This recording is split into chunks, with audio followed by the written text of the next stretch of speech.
Right, good evening, everyone. Welcome. I hope you found this evening as informative as last week. I got some nice private messages from you guys, so thank you very much. And it is my pleasure, so I feel privileged to be able to help. Right, so as promised, we'll be carrying on with calculus. So in the meantime, you would have had a lesson on first principles. So I'm going to be carrying on with the power rule and all the different ways that the power rule is disguised in the exam. Okay?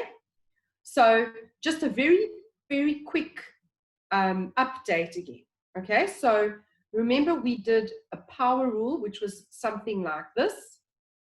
And we were able to find the derivative of y with respect to x. If it's y equals, it's dy. And if the x is on the other side, it's dx, okay? So the derivative of y with respect to x, we brought the power forward and multiplied, kept the x, and subtracted 1 from the existing power, all right? Okay, so this is just a recap of last week, okay? So I'm not going to take too long to do this. I'm going to go through it fairly fast so that we can get on to the new work.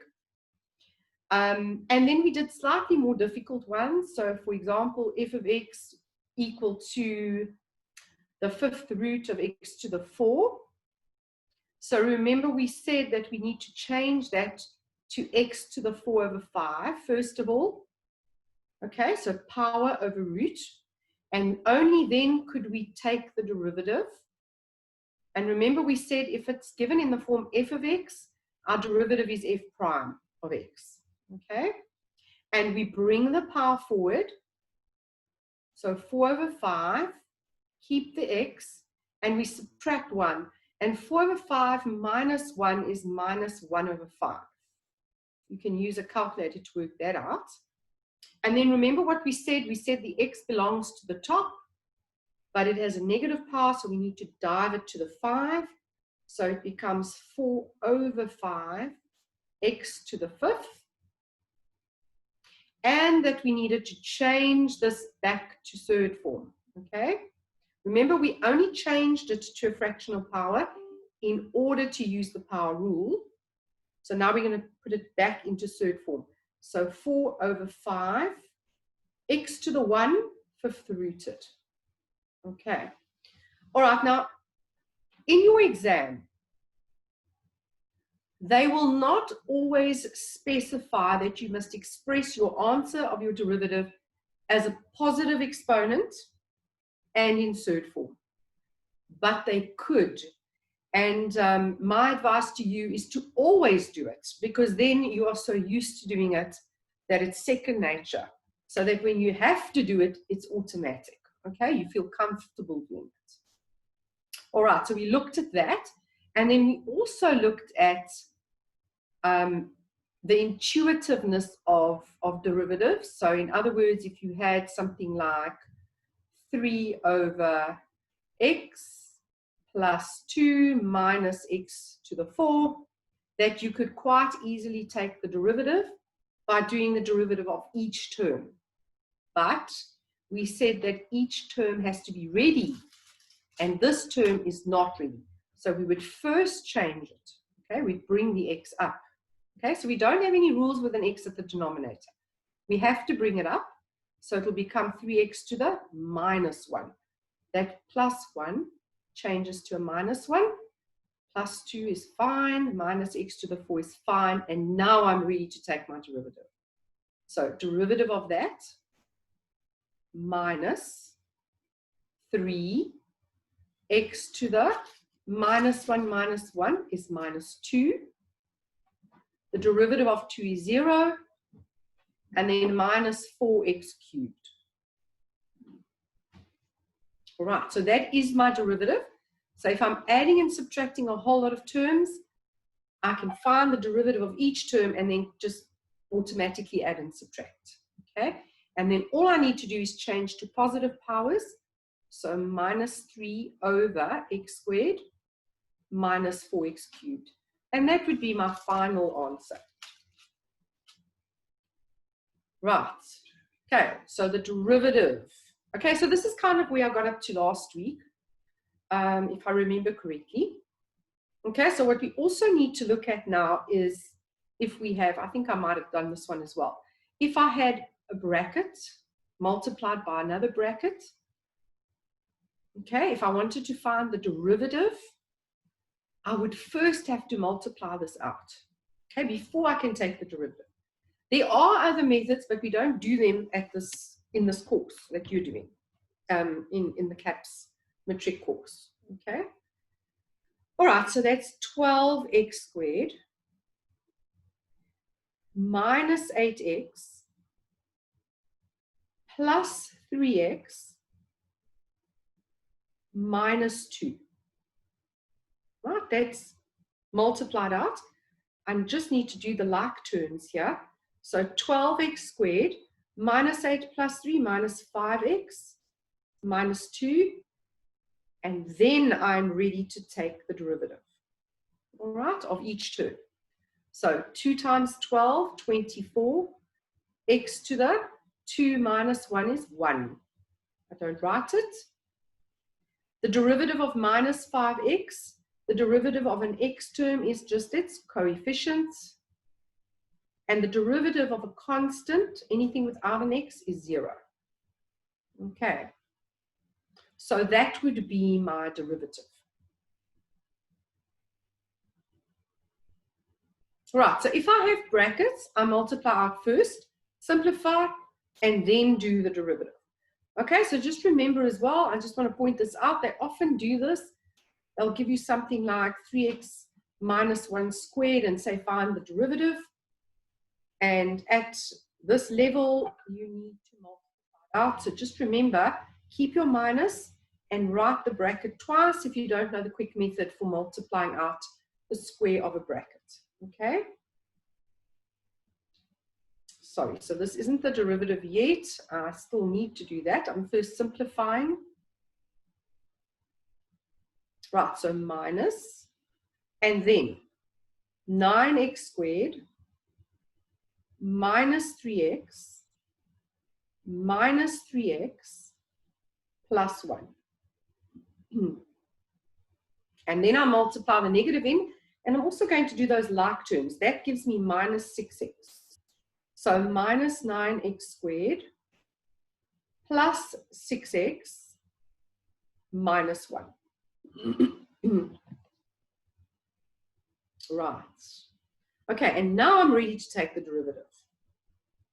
Right, so once I've multiplied out, then I take the derivative. Minus 9 times 2 minus 18, x to the 2 minus 1 is 1, which I don't write.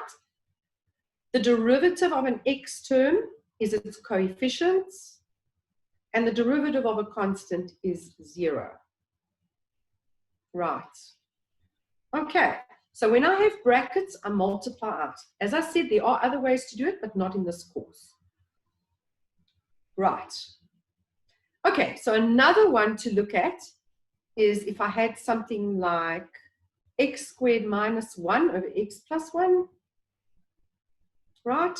So in the CAP system, you may not have an x in the denominator in order to take the derivative. You have to somehow get rid of the x's in the denominator. And because there is more than one term, you can't take it up. Okay? So you're going to have to factorize. When do I factorize? When I have many terms in x over many terms in x. Here I have 2 over 2. Many over many, factorize. So before I do anything, I say, right, how can I factorize? That is the difference of two squares. One's a plus, one's a minus. The square root of x squared is x, and the square root of 1 is 1 over x plus 1. And this cancels with that. The numerator and the denominator are identical, they cancel. So I'm basically left with x minus 1. And then I'm ready to take my derivative. The derivative of an x is its coefficient. The derivative of a constant is 0. Okay, so let's just go through this one again. I look at this. I know I have to find the derivative because that's what the question said. And immediately I go, but I'm not allowed to have x in the bottom.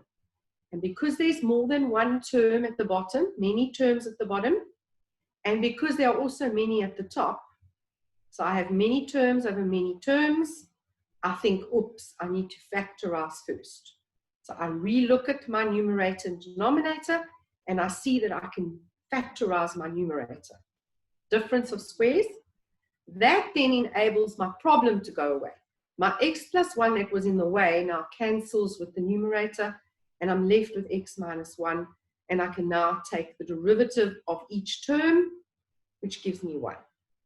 All right, so it's important to note and to look for these things, okay? Look at it carefully and go, well, what have I got? Something over something. Many terms over many terms, okay? So I factorize. All right, so that's the one type. Please be careful because they love asking this. Sorry, I need to correct this.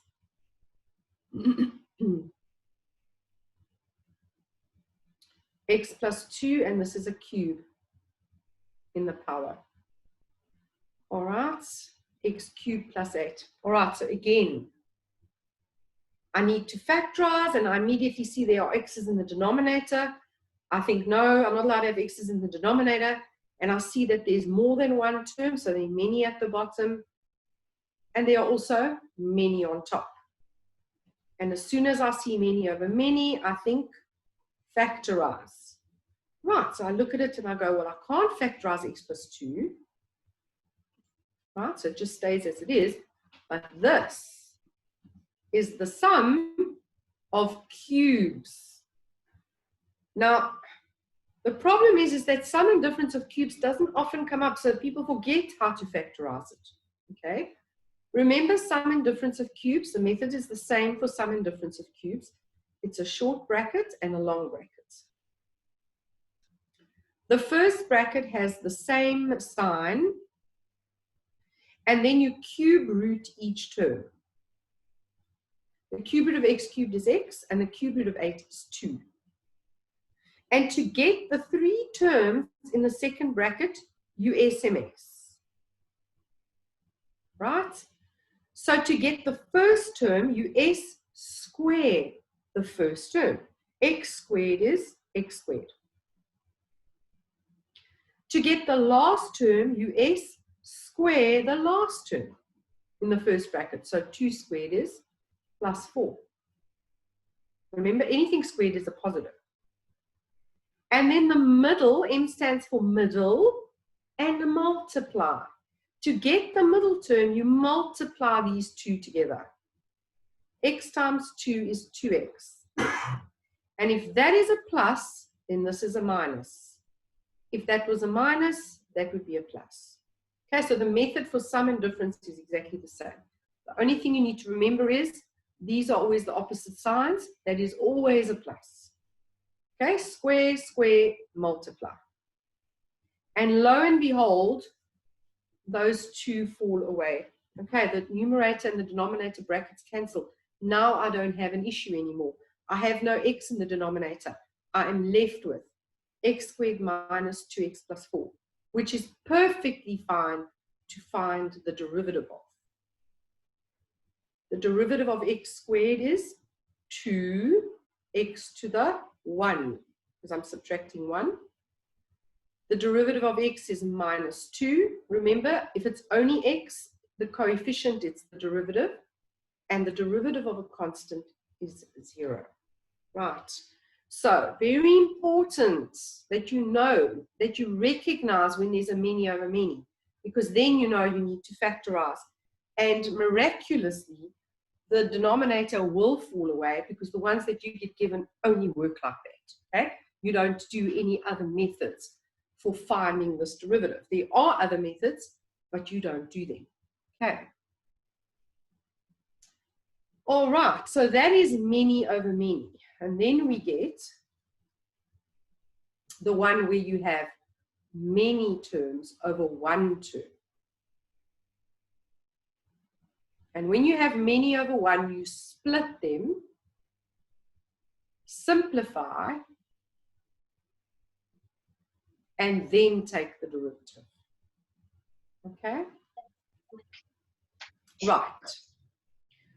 So if I had many terms on top, something like 2x minus 1 over x, something like that. Okay, so again, I have an x in the denominator, and I'm going, I know I'm not allowed to have an x there. So I have many terms over 1. Many over 1 means split them. That over that minus that over that. Okay, so 2x over x minus 1 over x. Right? Those x's cancel, and I get 2 minus. I may not have an x at the bottom, so I bring it up, and it becomes x to the plus 1 becomes a minus 1. And then I'm ready to find the derivative. The derivative of a constant is 0. Bring the power forward, so it's plus 1. X to the minus 1 is minus 2. I don't want negative powers, so I dive away from the number in front, which is an invisible 1, and it becomes x to the plus 2. All right, so let's go through that again. You get given a question, it says find the derivative, and you start analyzing it.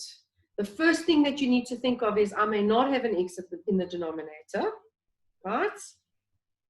If I have an x in the denominator, I need to split them because I have many terms over 1 term, right? Many, 2 terms over 1. So I go 2x over x minus 1 over x. And then I simplify each of them. The x's happen to go, so I'm left with 2. Can't simplify that anymore. This is 1 over x, but I know that if I'm trying to take the derivative, I can't have an x in the denominator. So I simply pop it up. And then the power of 1 changes to a minus 1. And then I can take the derivative. The derivative of 2, the constant is 0. And then power forward is 1x to the, if I subtract 1, I get minus 2. And I don't like negative powers, so I make it positive by diving. I dive away from the invisible 1 in front. Okay? Remember, there's an invisible 1 there. All right, so this is the many over 1. Let's just do another one of these. These are easy marks in your exam, but it's surprising how many people get them wrong. And you do not want to get these wrong. These are nice, easy marks. Okay, root x minus x over root x. Okay, something like that. Okay, so the question is find the derivative. I immediately say, but I can't have an x in the denominator. I take a careful look and I go, many terms over 1. Many over 1 means I need to split, then simplify, and then derive. So root x over root x minus x over root x. Those two cancel, so it's 1 minus x is to the 1 over x to the 1 over 2. So it's 1 minus common base. I'm dividing, so I subtract the powers. 1 minus a half is a half. And then I'm ready to take the derivative. The derivative of a constant is 0. I bring the power forward, so it's minus a half, x to the half minus 1, minus a half. Right? And that is minus 1 over, remember this belongs to the 1 at the moment. It's next to the fraction, so it belongs to the 1. You dive it under to make the power positive. And then you change x to the half back to third form. So 2x to the 1 square rooted. And that's your final answer.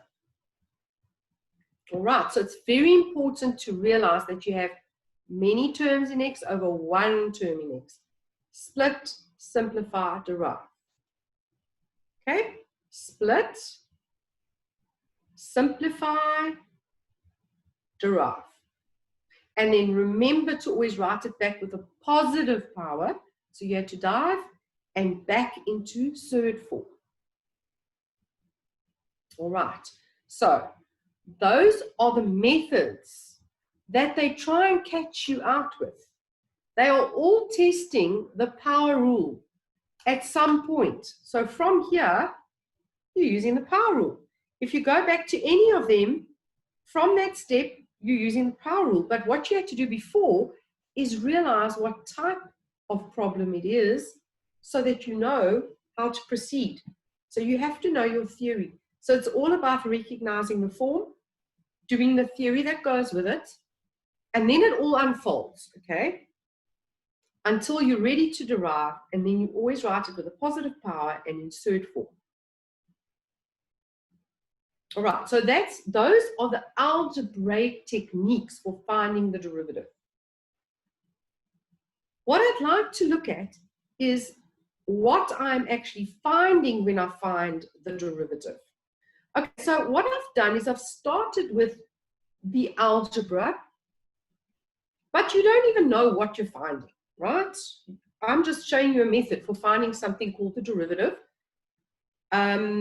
You should have a little bit of a better idea of maybe where we were going if you had your class on Friday about first principles, okay? But the derivative is actually representative of the gradient of the curve.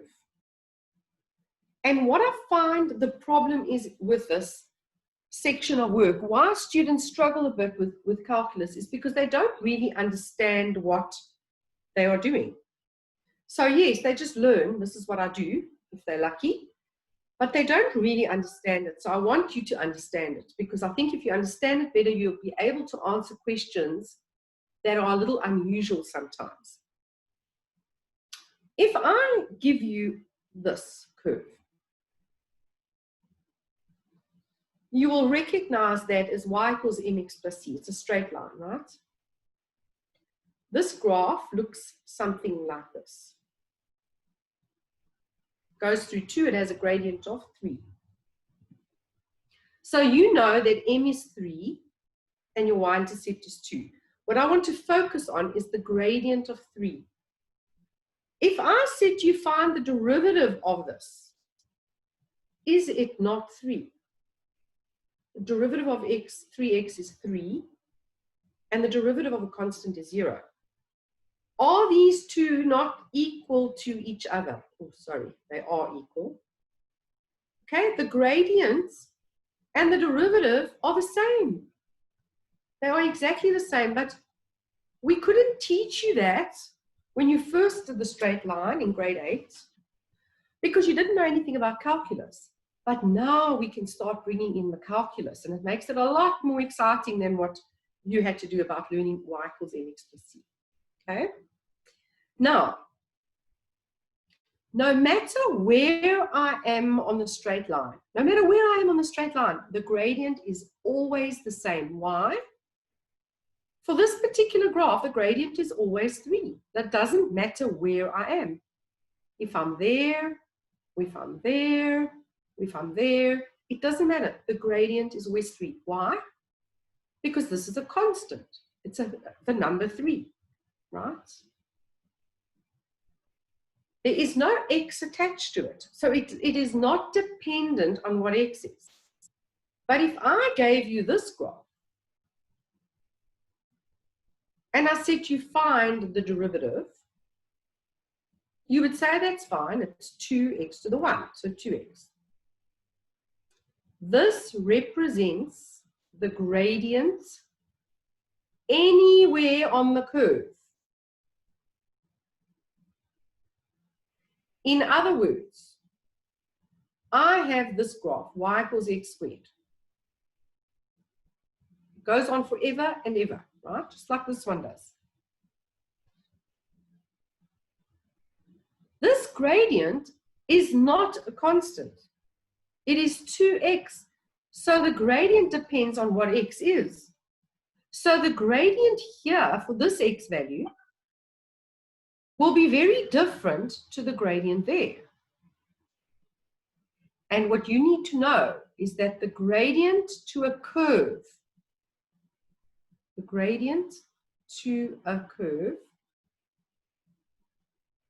is the gradient of the tangents.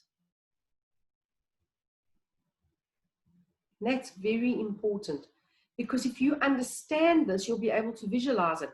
In other words, at an x value, you go to the graph, and if you were to draw a tangent that just touches, and you worked out this gradient, that would be the gradient of this curve at that x value, which is very different to another point's gradient, because that tangent is a different gradient, right? And that tangent at that point is a different gradient. And at this point is a different gradient. And everywhere along the curve is a different gradient. It is ever changing. So in other words, at each little point, infinitely many x values to the curve, there are these infinitely many tangents to the curve. And each of those tangents has a different gradient. And doesn't it make sense? Because the gradient, the derivative, is 2x. It is dependent on what x I use. So if x is 1, 2 times 1 is 2. So the gradient at x equals 1, so now that's 1, the gradient there would be 2 times 1, which is 2. But if I used minus 2 as an x value, 2 times minus 2 would be minus 4, a completely different gradient for a different x value. Right. That x value gives me a completely different gradient to that one. All right. So it's very important that you understand that. When we talk about the gradient of a curve, there are infinitely many gradients to a curve. A curve is something that curves, it's not straight.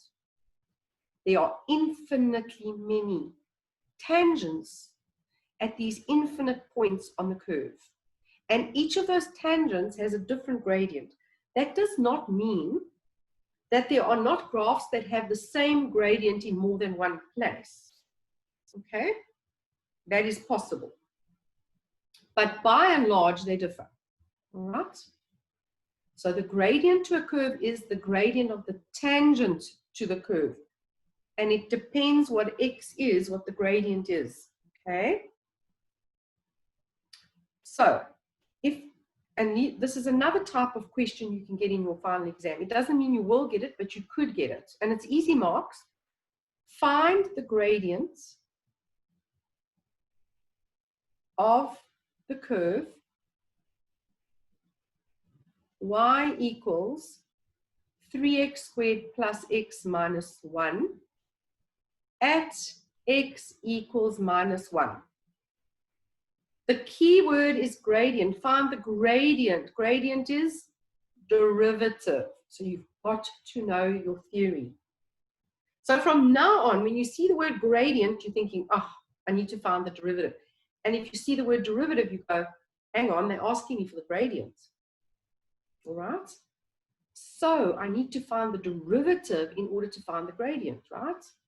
So dy by dx will be 6x to the 1, and the derivative of x is 1.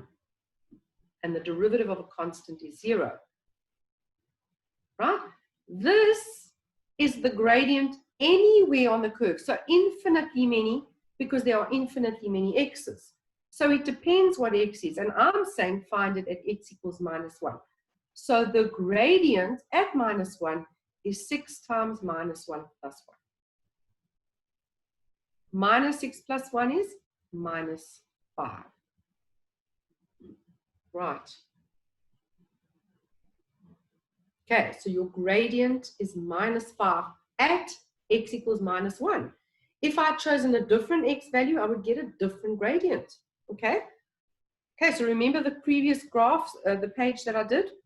It depends where you are, what the gradient is. The gradient is ever changing. So like a whole lot of gradients to the curve. All right? Changing all the time.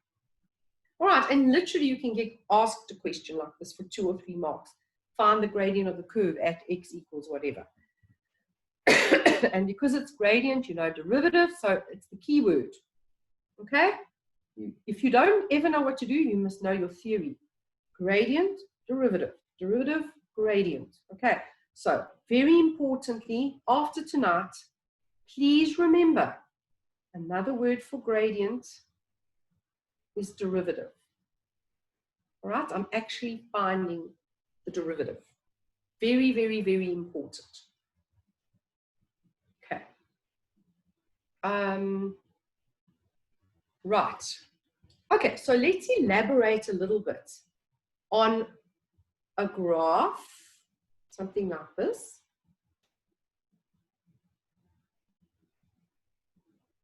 And this is my turning point. Right. Now, what is happening on this graph? Remember, at every x value, there's a tangent to the curve. Tangent, tangent, tangent, tangent, tangent, tangent, tangent, tangent. But at the turning point, the tangent that just touches at the turning point is parallel to the x-axis. And that is very important, because what is the gradient of a line that is parallel to the x-axis? The gradient of such a line is 0. And what is another word for gradient? Derivative. So this is where some theory starts coming in. Turning point, derivative equals 0. You need to know that. Okay? If they mention turning point or stationary point, or even max or min. So if they say find the maximum, find the minimum, find the turning point, find any of those, it is derivative equal to 0, and then you solve for x. Right? And once you've solved for x, you sub the x into the original y equals to find its partner y. All right. That is your x part of your stationary point. Your y is always called your maximum or minimum, depending on the shape of the graph. Okay? So a stationary point could be the max or min. All right. So very important that you realize that the gradient where it turns is 0, and the gradient is the derivative. So it's where the derivative is 0. And that will enable you to find the turning point. So if we took something we're already very familiar with, just let's take an easy parabola, right? And I said you find the turning point. Okay, find the turning point. As soon as you see that word, you go, oh, derivative equals 0. Right? Remember when you used to find, up until now, you would find the x part of the turning point by doing x equals minus b over 2a. You never need to do that again, ever. From now on, all the graphs that you do, forever, varsity, wherever you go, if you're doing calculus, turning point or stationary point is derivative equals 0. Okay? So it's 2x. Derivative of minus 2x is minus 2. Derivative of the constant is 0. Equals 0. And then I solve. 2x equals 2. And then divide by 2. X equals 1. So now I know that my turning point has an x of 1. And I need to find its partner y. And what do? I sub it into the original. So I take this 1 and I substitute it back into the original. So in other words, y equals 1 squared minus 2 minus 3. 1 minus 2 is minus 1. Minus 1 minus 3 is minus 4. And that will be my turning point. All right, so I will know that it's at 1 minus 4. And it's a smiley face. It looks something like that. Okay, remember, if there's a plus, it's a smiley. Okay, if it's a minus, it's a sad. There's my turning point, and I can draw a rough sketch. I do not do x equals minus b over 2a anymore. Okay, because where we are headed is to do cubic functions. And eventually, as you go along in your maths career, you're going to do cubics and beyond, and other functions, and rational functions, and all kinds of other functions. So you need to stick to the basics. The basics is to find a stationary point, derivative equals 0. Okay. Right, I just want to check if there are any questions anywhere. I haven't seen anything pop up. Does anyone need to ask anything? It's very quiet. Lynn, are you there? Yes, okay. I am. I am. Students are very quiet tonight. Last week they were asking lots of questions. I think it's been very clear. Oh, wait, here we go. Yeah, there you go. Comments I'm following very well. Yeah, I was going to say it was very clear. All right, super. Okay, so I may continue. Right, super. I'm glad that you're all on board here. It looks very productive to me. Time for color change. Okay, so let's pick a cubic function. And I'm going to pick a fairly simple one, okay? Something like that. In fact, I'm not going to choose that one. I'm going to choose another one for a reason. I normally always start with this one. The basic cubic function, y equals x cubed. Right. We are going to go about sketching this curve. Okay. Now, in order to sketch a curve, you basically need to find your y-intercept, your x-intercepts, and your stationary points. We call them from now on stationary points until further notice. Okay? After we've done some work, we can then determine if they turn, whether they're turning points. The one I did before was definitely a turning point because it was a parabola, and we know that a parabola turns, right? But we do not know what is going to happen with other graphs until we've tested them.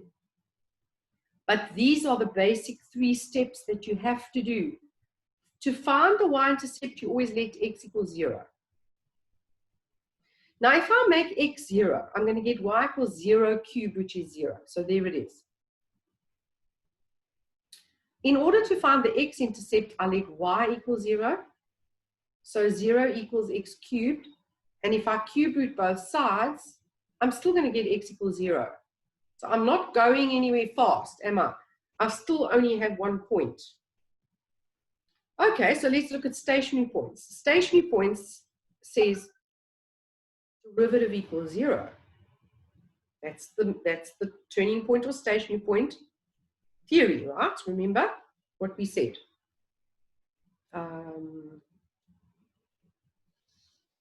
Where did I put that? There we go. Okay, turning point or stationary point, derivative equals 0. Right. Okay, so let's do that. So this is step number 3. The derivative is 3x to the 2 equal to 0. In other words, I'm doing y dash equals 0, right? If I divide by 3, I get x squared equals 0. And if I square root, I get x equals 0. And remember what we said? Once we found the x, we sub it into the original to find its partner y. So far we have x is 0. We need to find the partner y, so we take the 0 and we sub it into the original. 0 cubed is 0. And lo and behold, it's the same point. All 3 steps have given me exactly the same point. So I'm not getting anywhere very fast, okay? So what we do, well, one of the things that we can do is we can plot points on either side. In other words, do like a table, okay? But you're not going to manually do a table. You do it on your calculator, right? Okay, so you can maybe choose -2, -1, 0, 1, 2.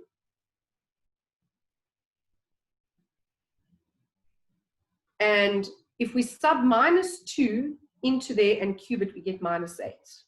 And if we sub -1 in, we get -1. We sub 0 in, we get 0, 1, 8. And we plot these points. -2, -8. -1, -1. 0, 0, 1, 1, 2, 8. And you see what's happening to this graph. It's doing something like this. It kind of looks like a tan graph, but it's not, okay? All right, so you can literally plot some points in desperation just to see what's happening, right? Do you see that when we've plotted these points, there is no turning point, right? The graph does not turn at all. Instead of turning at 0, 0, it carries on. And what we're going to do next time is we're going to have a look on Wednesday. We're going to continue this example. We are going to look at some other factors that come into play, which is going to lead to our test for max and min. All right. All right, so the whole process of sketching a cubic function and functions in general that we don't know, that we're not familiar with, are these 3 steps. These are like the cornerstones of the steps for sketching, okay? We have to at least do this. But along with this goes a few other things as well, okay? We have to do the test for max and min, we have to do concavity, we have to find points of inflection, and those are the things I'm going to add on next week, okay? Sorry, not next week, on Wednesday. We'll add that on. This should keep you going for a little while, because I know that a lot of you haven't done it at all. And like I said last week, calculus is actually a really stunning section because you get quite a lot of marks, and it's a learnable section. So if you really understand it, and you know the theory, and you know how to do it, you know the processes, you know the algebra, it's easy marks in the exam. And I find that a lot of students lose a lot of easy marks in the calculus section simply because they just haven't really understood it properly from the beginning. Okay. So my aim is to make sure that you do get these marks. They're precious marks. Okay. All right, cool. I'm not going to start anything else new. So thank you very much. Thanks so much for making time to come out. And I hope that helped. And we'll continue next week. I look forward to it. Thank you, everyone. Thank you. Thank you, ma'am. Pleasure. Thanks, Lynn. Pleasure. Cool beans. Bye.